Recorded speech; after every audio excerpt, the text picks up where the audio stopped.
मेरे प्रिय कैडेट्स, आप सभी को मेरा नमस्कार।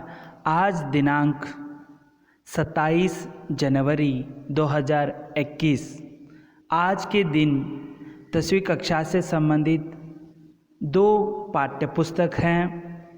पहला जो पाठ्यपुस्तक है उसका नाम है स्पर्श भाग 2 और दूसरा है संचयन भाग 2 जो पूरक पाठ्यपुस्तक है। तो आज हम संचयन भाग 2 के अंतर्गत पहला अध्याय जिसका शीर्षक है हरियर काका, इस अध्याय का लगातार रिवीजन के तौर पर फिर से अध्ययन कर रहे हैं। इस अध्याय के लेखक हैं मिथिलेश्वर। हरियर काका अध्याय के अंतर्गत अब तक आपको ज्ञात हुआ होगा कि किस तरह हरियर काका द्वंद्व में जी रहे हैं और यह सभी जो हैं उनकी समस्या हो, किस तरह समाज में कुकृतियाँ चलती हैं, जायदाद के लिए किस तरह आपस में झगड़ते हैं, इन सब जो विषय है आपको ध्यान में रखना है।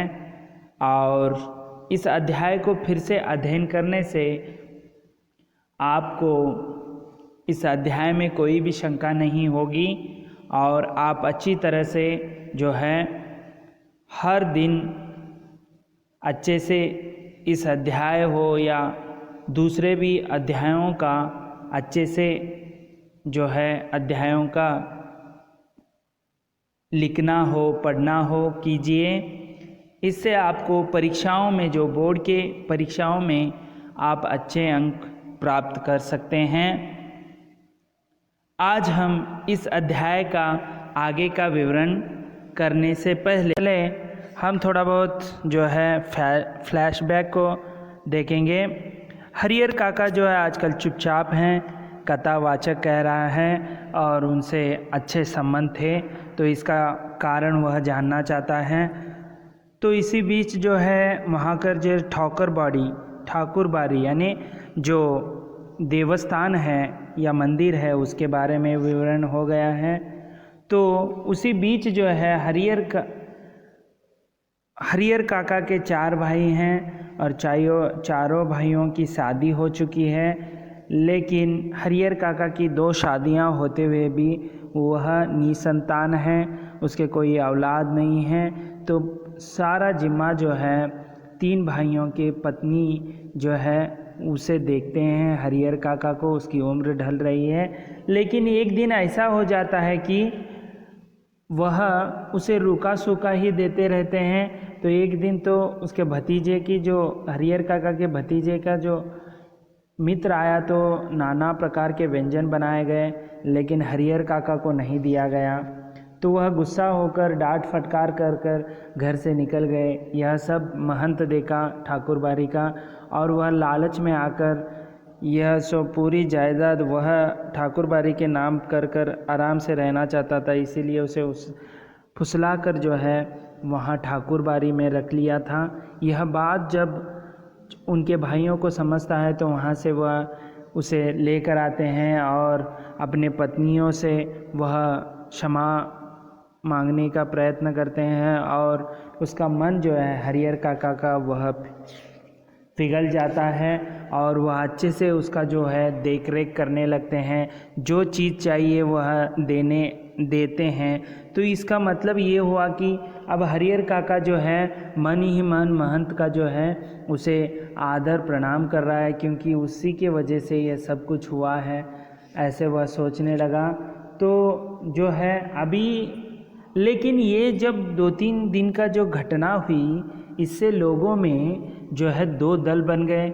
एक दल कहता है कि जो हरियर काका को अपना जायदाद जो है ठाकुरबाड़ी के नाम करना चाहिए, उसका जो है पावन हो जाएगा। और कुछ प्रगतिशील व्यक्ति और कृषिक व्यक्ति जो हैं लोग, वे कह रहे हैं कि उनके भाइयों को खून का रिश्ता होता है, तो भाइयों के साथ अन्याय हो जाएगा, तो उसे भाइयों को ही अपना जो है परिवार को बांट देना चाहिए। ऐसे जो है दोनों जो भाग बने हैं, दो दल बने हैं, उसमें दोनों वर्गों में जो है तू मैं होती है, मारपीट भी हो गई। तो इसी बीच जो है उन्होंने प्रतीक्षा कर रहे थे।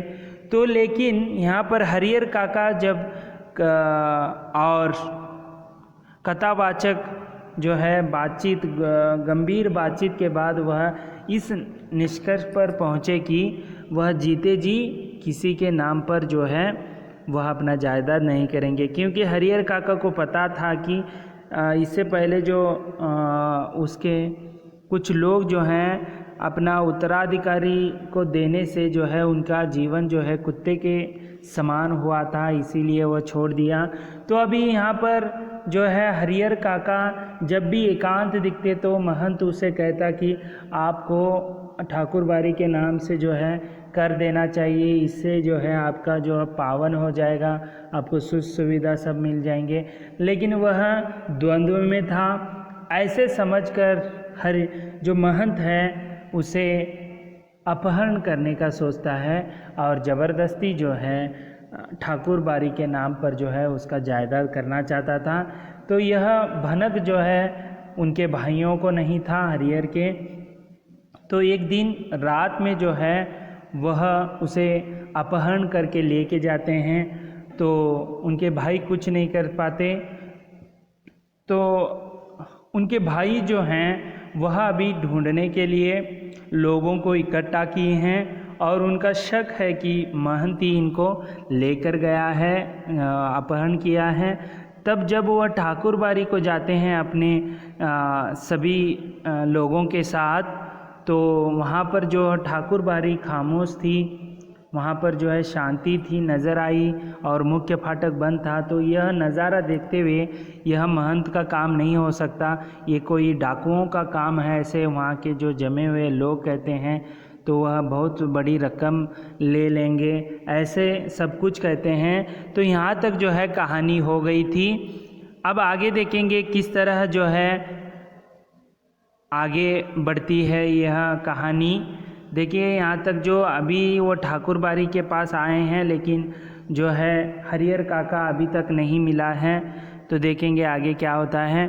खोज में निकले लोग किसी दूसरी दिशा की ओर प्रस्थान करते कि इसी समय ठाकुर बाड़ी के अंदर से बातचीत करने की सम्मिलित किंतु धीमी आवाज़ सुनाई पड़ी। तो वह वहाँ से ठाकुर बाड़ी से ही निकल कर जाने ही वाले थे कि वहाँ पर एक बातचीत करने की सम्मिलित यानी ग्रुप में बात करने की और धीमी आवाज़ सुनाई दी लोगों को, जो हरिहर काका के भाई हैं या उनके साथ आए लोगों को। सबने कान खड़े हो गए, सबके कान खड़े हो गए, यानी इसके मतलब है ध्यान देने लगे उधर। उन्हें यकीन हो गया कि हरिहर काका इसी में हैं। तो उन्हें यकीन हो गया कि हरिहर काका यहीं हैं। अब क्या सोचना, वे ठाकुर बाड़ी का फाटक पीटने लगे। ठाकुर बाड़ी का जो पीटक है यानी मुख्य द्वार है वो पीटने लगे। इस समय ठाकुर बाड़ी की छत से रोड़े और पत्थर उनके ऊपर गिरने लगे। रोड़े और पत्थर जो हैं उनके ऊपर गिरने लगे। वह वहाँ अंदर से ठाकुर बाड़ी से बरसाने लगे थे। वे तितर भीतर होने लगे, और तितर भीतर है ना इधर उधर होने लगे। अपने हथियार संभाले, लेकिन हथियार संभालने से पहले ही ठाकुर बाड़ी के कमरों की खिड़कियों से फायरिंग शुरू हो गई। देखिए ठाकुर बाड़ी केवल मंदिर ही नहीं है पवित्र, वहाँ से जो है हथियारों से जो है गोलीबारी भी, फायरिंग भी शुरू हो गई। एक नौजवान के पैर में गोली लग गई।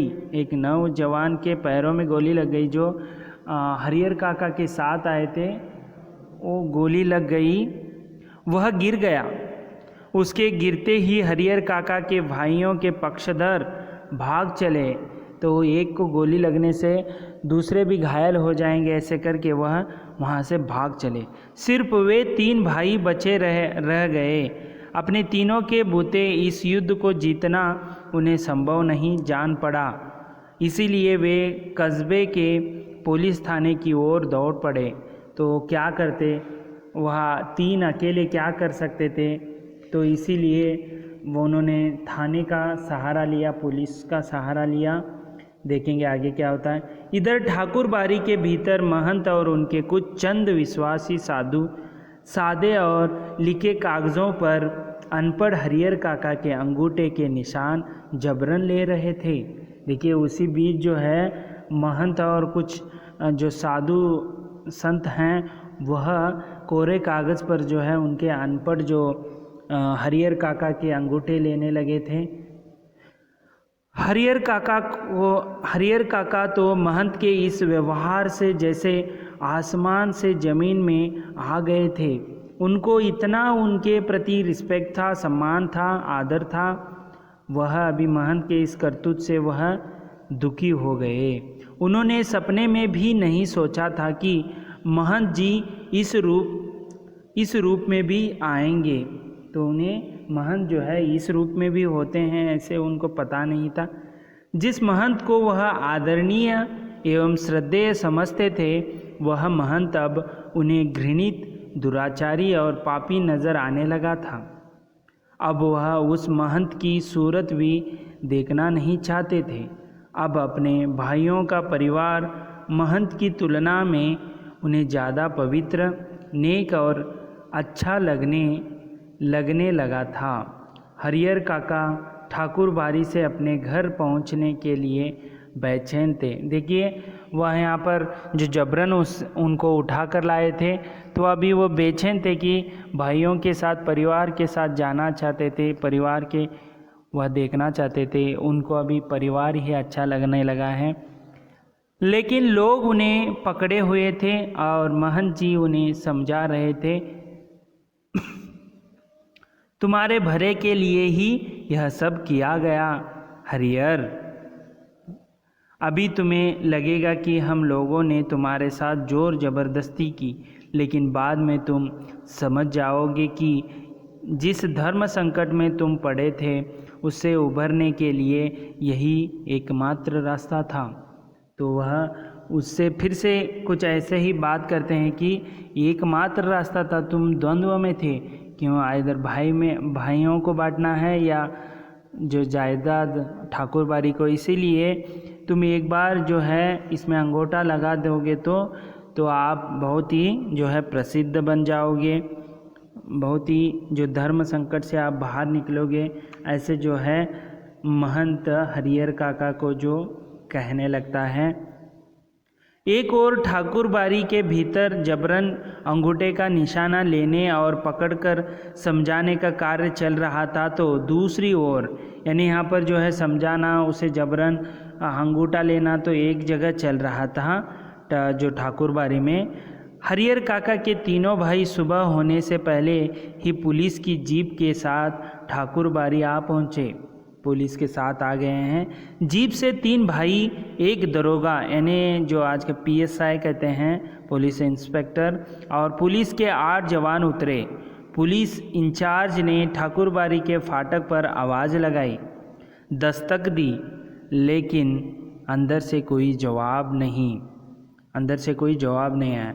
अब पुलिस के जवानों ने ठाकुर बाड़ी के चारों तरफ घेरा डालना शुरू किया।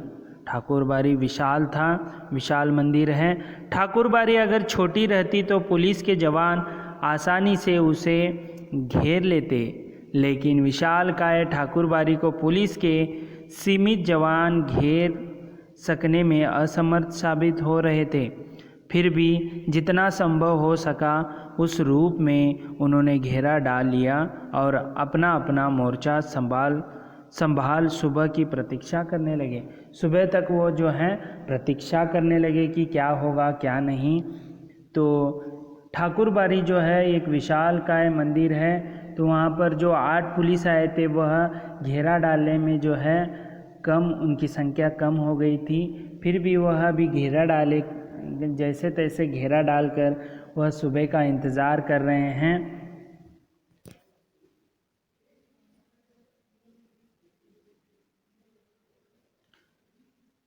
हरियर काका के भाइयों ने सोचा था कि जब वे पुलिस के साथ ठाकुरबाड़ी पहुंचेंगे तो ठाकुरबाड़ी के भीतर से हमले होंगे और साधु संत रंगे हाथों पकड़े लिए जाएंगे।